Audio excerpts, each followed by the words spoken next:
8 तास cancer surgery झाले. तो वर्ल्ड रेकॉर्ड झाला. सोलो सायकलिंग करणारा फर्स्ट इंडियन सिनियर सिटीजन. पुढे आता काय करायचं राहिलंय तुमचं जे नाही केलंय आतापर्यंत? आता जेवढा जगायचं तेवढा सायकल बरोबर जगायचं. मित्रांनो, माणूस किती वर्षापर्यंत सायकल चालवतो काहीच लिमिट नसते. आपल्यासोबत भानुशाली सर आहेत, आपण त्यांचं इंट्रोडक्शन घेऊया पहिल्यांदा. सर, तुमचं नाव सांगा आणि किती वर्षाचे आहात? मंगल भानुशाली, मी 65 वर्षाचा आहे आणि तुम्हाला एक मोटिवेशन म्हणून मी सांगतोय.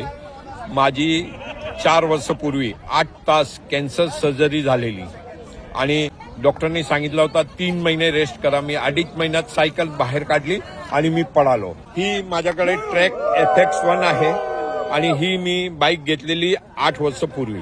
कन्याकुमारी जे 4200 किलोमीटर केला तो वर्ल्ड रेकॉर्ड झाला. कारण 39 दिवसामध्ये आम्ही कोस्टल रोडवरून हे पूर्ण अचिव्हमेंट घेतलंय. बाकी भरपूर आहे. मी स्विमिंग करतो, मी सायकलिंग करतो, मी पॅराग्लायडिंग करतो. माझ्या स्वतःच्याकडे P2 लायसन्स आहे. मी स्कुबा करतो, माझ्याकडे पेडीचा सर्टिफिकेट आहे. मी बायकिंग सुद्धा करतो. मी काश्मीर ते कन्याकुमारी, लेह लडाख, स्पिटी व्हॅली वगैरे बायकिंग केली. जेवढा जगायचं तेवढा सायकल बरोबर जगायचं आणि मी एन्जॉय करतो.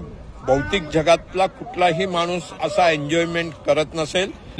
मी युरोप सोलो सायकलिंग करणार.